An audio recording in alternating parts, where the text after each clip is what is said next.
Hello everyone, this is Caleb Simpson, and you're watching my walkthrough for Chrono Trigger for Nintendo DS. This video covers the chapter titled The Derelict Factory, otherwise called The Factory Ruins in older versions of the game, and takes place in the building just north of Proto Dome where we found Robo. So for this particular dungeon, we can choose either Marl or Luca to take with us. It honestly doesn't matter too much either way. Against these acids and alkaline like I'm fighting right now, Marl is probably a little bit better because she does higher physical damage, but it honestly does not matter that much. These particular guys, this acid, for example, though, is fire immune. The red ones don't use fire on them, use fire only on the green ones, just so you know. Anyways, Marl's probably better against these fights. Luca is probably better against most of the other enemies. All these robots are actually vulnerable to lightning, but we don't actually have any lightning abilities yet. So first of all, what you want to do is go north, and if you stay to the south right here, you can avoid this particular fight, and then weave back and forth across these exterminator/buggers. Go down the left elevator, and you'll find a spark key that you can save at. You can use shelters here to heal as well, although there's not really much of a reason to do that because we are at the entrance of the dungeon, and you can literally just leave and go to Proto Dome and use the Enertron for free right there, so there's no reason to really spend a shelter. So whatever you want to do, though, continue on. This time take the right elevator, and then this takes us to the factory side. Now this whole side is completely optional, you don't have to do that, however there is a bunch of goodies. First, you want to go down this ladder, go over to the left, there's an open doorway. If you go straight north and then go to the right, there is an invisible chest back here. Go ahead and open that to find a mid-ether. Now this next set of steps right here leads down, and you can go over to the left where you'll find a chest containing a bow. Now this is an upgrade for Marl, which is super nice. So go ahead and equip that if you have her with you, otherwise just wait until we meet up with her again. I also find it kind of amusing that in the original version of the game, this is called the Robin Bow. I'm assuming that's a reference to Robin Hood, which is kind of amusing, but I'm not sure why we're getting like the Robin Bow in the future, though. It would make more sense if it was in 600 AD, in my opinion. But next, we're going to go on these conveyor belts. Now, what we want to do is we want to avoid touching these enemies, and all you have to do is actually just stay just south of the conveyor belt, wait until they pass, and then you can get on the various stairs. And it doesn't matter if your secondary characters are on the conveyor belt or not. That does not initiate any combat, so just don't worry about it too much. So make a run for it on the conveyors. If the enemies are coming pretty close, then you're gonna have to go back and just wait again. It seems like every other pass of enemies gives you enough space where you can actually do it, but you can't do it for every single one. So you'll notice here there was two close together, so I'm gonna wait for the next pass, and then I'll try again. One of the alcoves along the way does have a chest containing an ether, so be sure to grab that. If you do end up touching one of these robots, this will cause 3 battles in a row in which you fight against these exterminators / buggers and some of the Proto 2s, or version 2s, whatever you want to call them. All the enemies here, by the way, are all susceptible to magic damage, so these bugs especially, you can kill really fast with fire. You want to steadily work your way over. Make sure, too, you can just hold still when they're patrolling next to you, and they won't attack you at all. In fact, they'll swerve around, so you can honestly use that trick to sneak past them, but if they do fight you, just use fire on them, but hopefully you want to avoid them to avoid XP. You want to work your way across the bridge and then go to the north, and there's a couple different chests you can grab. The far room to the far north has a couple goodies. If you inspect the optional computer, this will tell you the password for the upcoming crane, which you don't have to do this, and this will then cause some version 2s to then move around the screen really fast. They're not a big deal. Again, just hold still when they are touching you, and then you won't actually initiate that combat. I'm going to go to the room on the left now that we have the password, and once more, we have some more of these version 2s to avoid. Not a big deal. Again, all you have to do is just hold still, and they'll swerve around you just fine. I think it's amusing how you can do this, like, you know, at first you're like, oh, how do I get through here? And once you realize this trick, you're like, oh, I can just, I don't know, it's just a complete game changer. Anyways, can you want to sneak past these guys, and then to the farther to the south, we can finally access the crane. You just press down on the D-pad to get close to it, and then it'll have this little, like, I don't know, airplane seatbelt noise, and then once it does that, then all you have to do is just press the correct key combination. Now, as we learned in the other room, which is totally optional to go in that room, by the way, you can press XA to move the first barrel, and then once you regain control of our characters, press down again to access the crane controls once more, and this time press BB.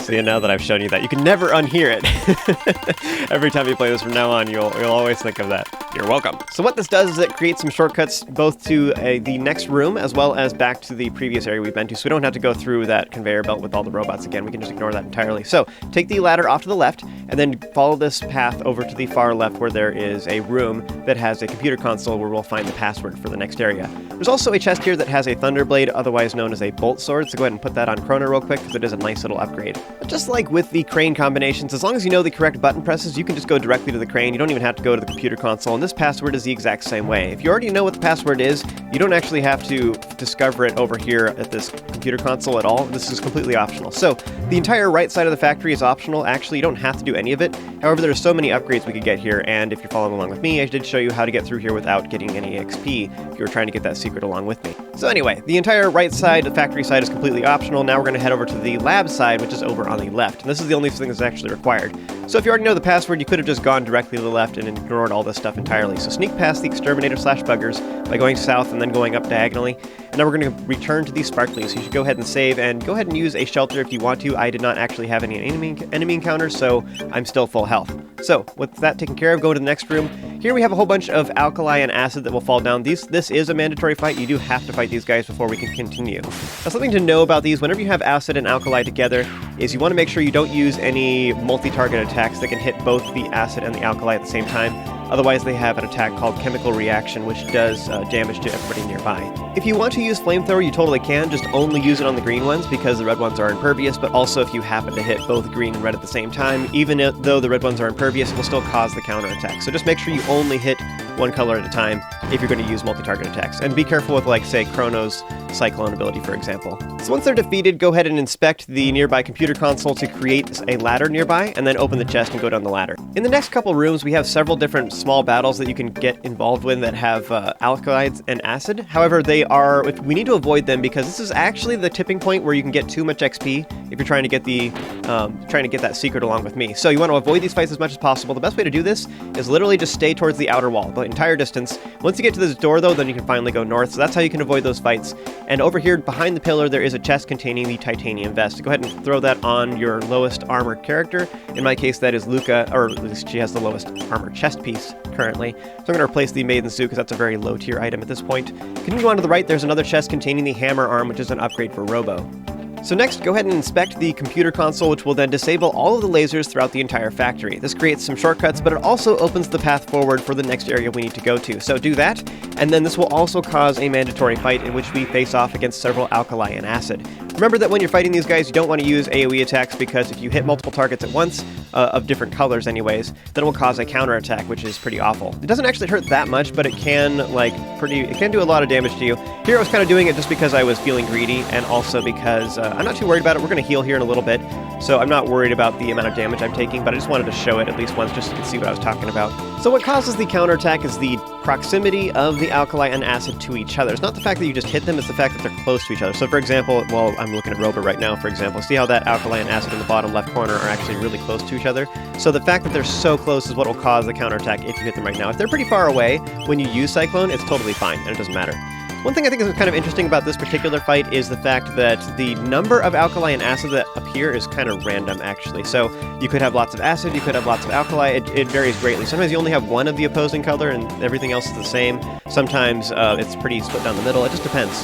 One quick comment about the counterattacks too, just so you know, is like in this particular example, the counterattack only happens if the enemies are still alive after your attack finishes. So if I use, if I say I just smack down one of the acids or alkali, and get them really close to dead, and then I go ahead and use Cyclone or whatever afterwards, and even though that alkali is right in the middle of all these acids and stuff, he's totally surrounded, so I could technically be causing 3 chemical reactions all at once or whatever, then it doesn't matter, because if the alkali dies to my Cyclone attack, then they're no longer present to cause the counterattack in the first place. So it's just the fact that if they're both still alive after you've attacked them, that's what causes the counter. So next we need to go down a floor, and you can do that by either going south through the doorway here and then go to the elevator on our right and take it down a floor, or you can go to the left where there is a ladder. So take the ladder down, and both of these paths, whichever one you take, is blocked off by lasers defaultly, but now that we've deactivated the lasers, we can finally access this area to the north. So go up here, open the chest to find the plasma gun, which is an upgrade for Luca. This particular gun, it does a lot more damage, significant upgrade, but it also has a unique effect of stunning robots when you shoot them. So it has a chance to stun them, and it's awesome. So next, inspect the Zabby security system console over to the left, which we need to input a password so we can open the nearby door. This password is found on another computer console that was over on the factory side that I got earlier in this video, and that is XABY. So just press A on the console to interact with it, and then after it makes this little noise notification, then go ahead and press XABY. This will then open the door. And just so you know, in case you need help remembering that, XABY phonetically spells out Zabby. You know, the Zabby security system password is Zabby. Like, that just seems like a bad idea. I don't know, guys. I don't feel like I trust this security system. I don't feel very secure with this security system. I'm thinking somebody was lazy and just never changed the default password. It's like using password for your password, you know? So once you make it through the Zabby security door, you want to pull the lever to activate the generator, which was our goal here all along. So now that we have activated power to Proto Dome, this also activates power for some more security system here in the factory. Oh no, we got through the security just to activate even more security. It seems like kind of backwards. Whatever. So now we need to escape the factory, and unfortunately all of the elevators are disabled, so we can't use them to escape either. So we're going to have to take the long way instead. So we're going to have to get out manually by climbing all the ladders instead of using the elevator. So climb the ladder nearby, and then go south and then up and around. Now at this point, I highly recommend you stop real quick. We have a boss battle upcoming, but what you want to do before you get there is heal all your characters up. So ideally use Robo's MP for this, and what you want to do is just simply go to his tech tab, go to Cure Beam, and then select that and heal both Chrono and Luca in particular, and you'll see why here in just a moment.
So here we have the boss of the Derelict Factory / Factory Ruins, the R series. Dun dun dun. And we unfortunately do not have Robo for this fight, which can get kind of awful.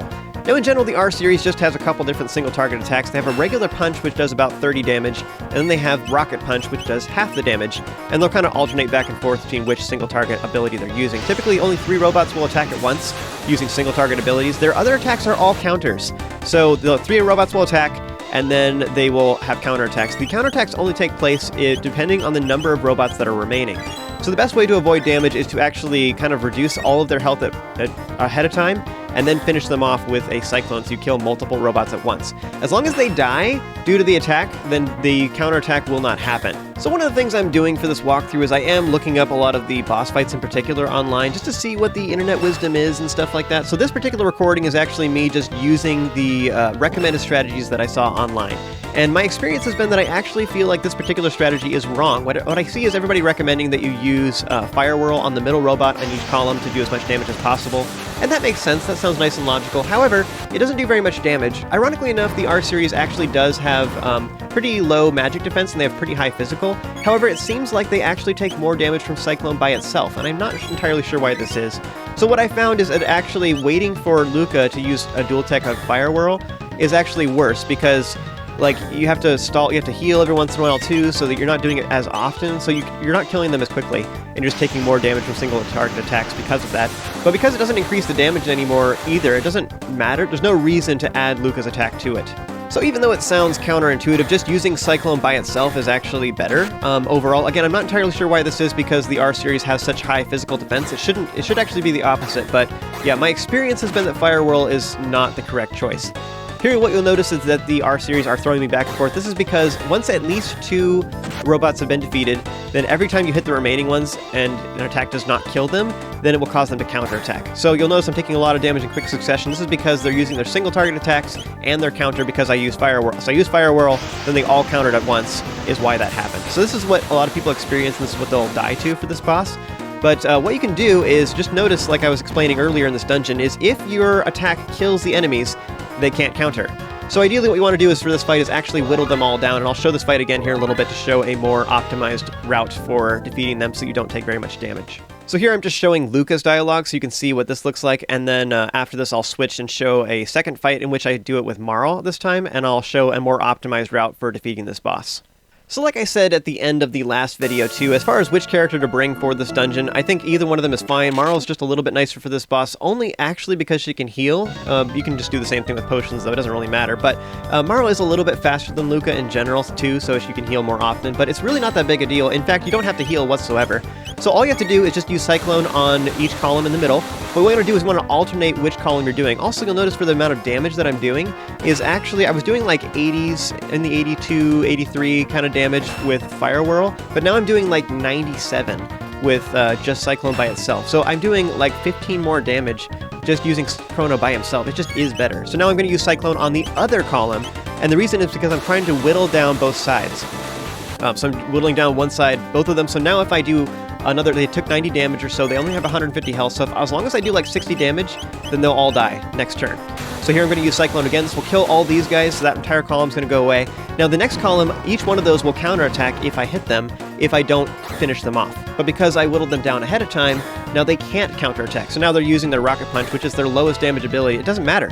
So I didn't heal at all, and I win. So, like, really, honestly, for this fight, as long as you just do it in the correct order, you don't actually need your second character at all. And you'll notice in this recording, too, I didn't even do anything with Marl. I could have been healing Chrono, but just because he happened to be the one who was being attacked and stuff. But there's no reason to heal with her because I didn't want to waste time because we had to wait through her heal and everything like that. It was just faster to just do it regular. I knew I had more than enough health to do the entire fight. But isn't that kind of ridiculous? Now that you know the correct strategy, it's like, this boss can be really rough, really hard, but if you know the correct way to do it, it makes sense. You look at the abilities they have available to them, and it's like, well, yeah, just whittling them down first is the correct choice. So yeah, everybody's advice online that I've seen is to use Fire Whirls to take out a column as soon as possible, and that's actually pretty bad. That's actually bad advice. The worst thing you could possibly do is just using regular text by itself, like single targeting one guy down after another. That would be the worst combination, especially because they have a self-destruct for the final one remaining if you don't defeat him in one hit. But yeah, otherwise, just the Fire Whirl route is just bad. So as you just saw, just using 4 Cyclones, I could easily defeat them without any trouble at all. One way you could technically make that a little bit easier too is you can swap out the accessory, so give the speed belt to Chrono instead, and that would make him able to use Cyclones even faster. Yeah, that fight can be pretty darn rough though, but I feel a little bit bad because it just like takes all the challenge out of it entirely. Like now that you know that secret, you're like, oh, it's like so easy. You know, some fights though, like the correct strategies, like yeah, it makes it easier and it makes sense. This one is just like a little bit heavy-handed. It just makes it so much easier. So after an emotional scene in which Luca repairs Robot and asks him what he wants to do, we then get Robo joining our party because he wants to help us save the world. So now we have our 4th playable character, and you can swap them back and forth to have your party of 3. Now as far as Robo as a character, he is an interesting character because he's both one of the worst characters and one of the best. Some of his stats are just really bad. However, if you pump a bunch of stats into him, he can become an absolute powerhouse. He's amazing. So just bear that in mind. So with the door open at long last, our characters then finally enter the gate, and that actually concludes this video. So thank you guys so much for watching. If you enjoyed this, be sure to throw a like on it, subscribe, all that good stuff. As always, thank you guys so much for watching. You have an amazing day, and I'll see you next time.